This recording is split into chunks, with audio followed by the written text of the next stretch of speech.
Fear is pretending to be your inner compass, and it's been steering your life for far too long. What if I told you that the gut pull you keep ignoring isn't nervousness at all, but a signal trying to save your soul? Stop everything and listen closely. In a world of noise, screens, and constant urgency, the ancient faculty that once guided mystics, the one that whispers, nudges, and points without drama, has become nearly invisible. That hidden wisdom is what this is really about. Intuition versus fear. Discerning true inner guidance matters now more than ever. Science gives us tools. Technology speeds our choices, but it cannot teach the art of feeling truth beneath the tremor. Imagine two messengers in your body. One knocks gently at midnight, calm as a lantern on a foggy shore. The other screams like an alarm from a rooftop, frantic and insistent. Both feel urgent. Both demand attention. Yet one frees you. The other binds you. You felt it, that hesitation before a new job, the sudden pull away from a relationship, the quiet no before a public call, and then doubt floods in. Is this intuition or fear? By staying with me, you'll learn to name that subtle difference. I will show you simple, immediate ways to test a nudge, to notice where it lives in your body, and to reclaim your inner compass so decisions stop costing your peace. There are hidden biochemical cues, timeless, energetic signs, and a life-changing key I'll reveal if you stay until the end. If this calls to you, subscribe, like, and tell me below, where do you most need clarity? Repeat with me now. I choose to awaken my consciousness. What does your quiet lantern want to say to you next? Ever felt that gut feeling telling you one thing while your mind races with anxieties? We've all been there. Have you noticed how the body speaks in verbs, while the mind speaks in stories? Your intuition often arrives as a small, present tense instruction, a soft tug at the solar plexus, a steady warmth behind the eyes, a single clear image that doesn't argue. Fear, by contrast, is a noisy storyteller. It conjures futures, paints disasters in technicolor, and loops the same reasons until you feel dizzy.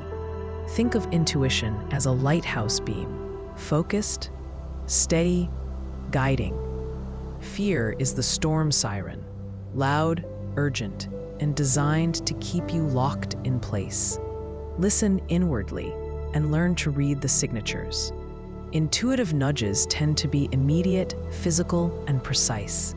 A short phrase, a sensation, a symbol. They ask for one small next step. Fear is long-winded, full of what-if multiplications, and feels heavy in the chest or constricted in the throat. It wants you to react. Intuition invites you to respond. Here are gentle, practical ways to tell them apart that you can use today. Place one hand on your heart, the other on your belly. Close your eyes and breathe slowly 3 times. Ask a simple question out loud. Should I say yes to this? And notice what shifts. If a clear image or calm certainty appears, that's the inner compass. If the mouth fills with reasons and images of disaster, that's fear rehearsing the future. Try the anchor test. Pause, breathe, and hold your attention in the body for 60 seconds. If the impulse remains a quiet physical signal without a story, experiment with a small, reversible action. Intuition tolerates testing, Fear collapses under the light of actual experience. Observe the aftermath. Truth soothes.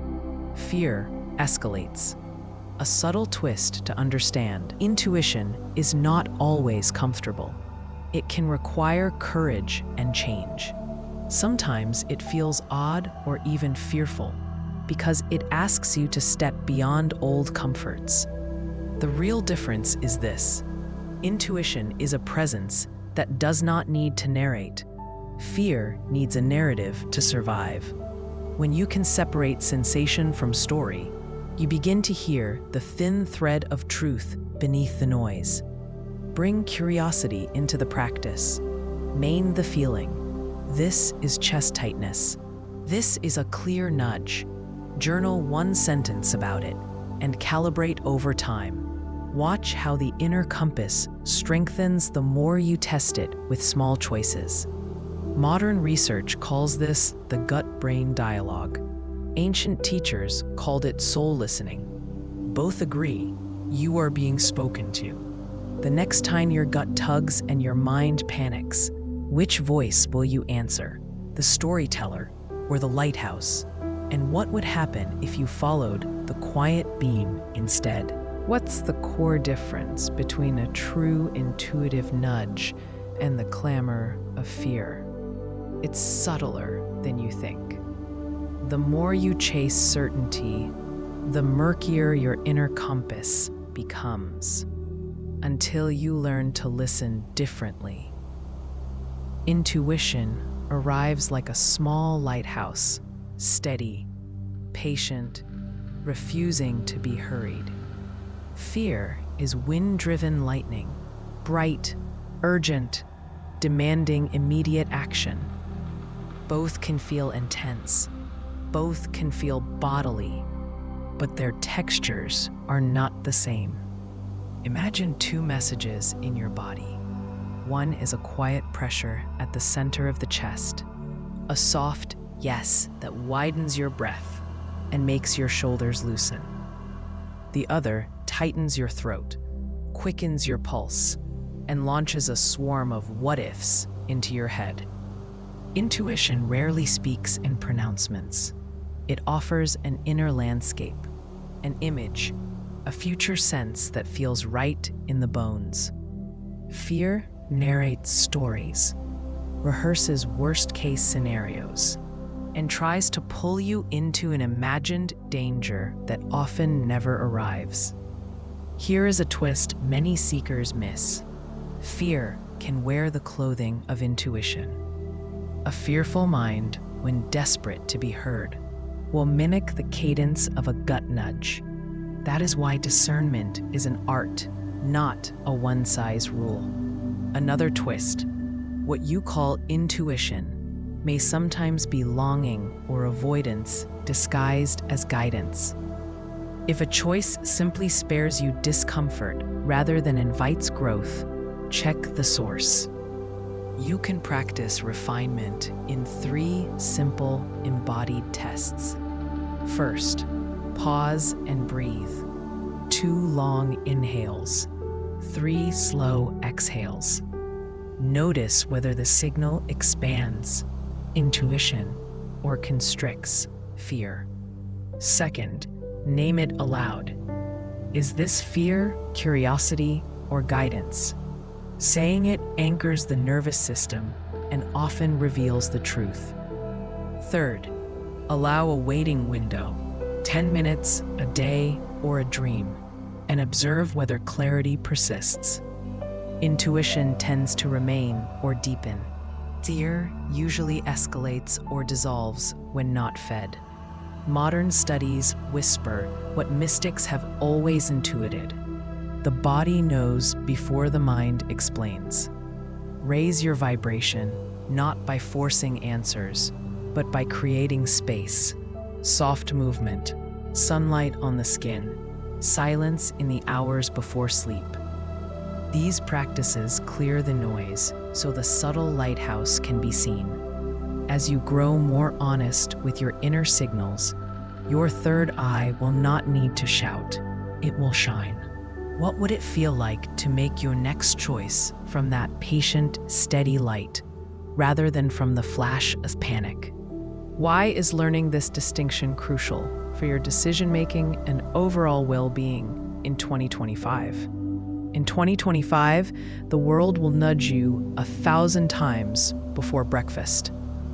And if you cannot tell a whisper from an alarm, you will be moved by everything except your own life. Your intuitive compass is not a luxury. It is survival for the soul in an era of constant distraction, predictive algorithms, and humming anxiety. When you learn to distinguish true inner guidance from the static of fear, you reclaim time, energy, and the quiet authority to choose.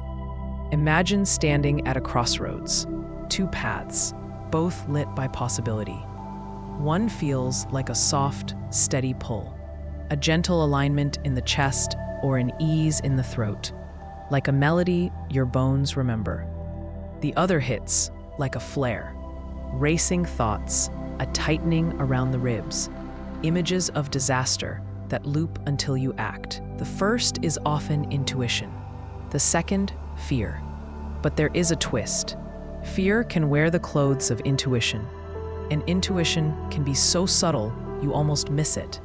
Trauma, old conditioning, and the non-stop news cycle can amplify fear until it masquerades as certainty.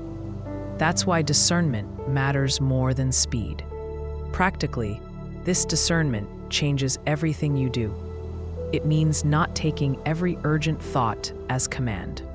It means pausing before major decisions so your nervous system can answer, not just your mind. It means making choices that raise your vibration rather than drain your life force. In relationships, it prevents giving power to anxious loops that push you to over-explain or cling. In work, it stops you from chasing false urgencies that cost creativity. In health, it helps you notice the small, persistent nudges to rest, to move, to seek help. Those quiet signals that protect you before crisis arrives. There are ways to train this sensitivity that respect both mystery and the modern world. Begin by noticing tone. Intuition brings clarity and a soft yes. Fear brings pressure and a frantic story. Test an impulse by imagining both possible outcomes and watching where your body settles. Does one image leave you lighter, more expansive? In the marketplace of thoughts, choose the one that lowers your internal temperature, not the one that spikes it. Cultivate tiny rituals that slow you down so your pineals whisper and your heart's wisdom can emerge from the noise. A breath, a glance inward, a grounding touch. These are not New Age tricks. They are practical acts of sovereignty. The consequence of neglect is subtle at first. A life steered by other people's anxieties, by trends, by fear-fueled reactions. Until one day, you wake and discover you have been living someone else's script. Learning to hear your true guidance is how you step back into authorship of your days.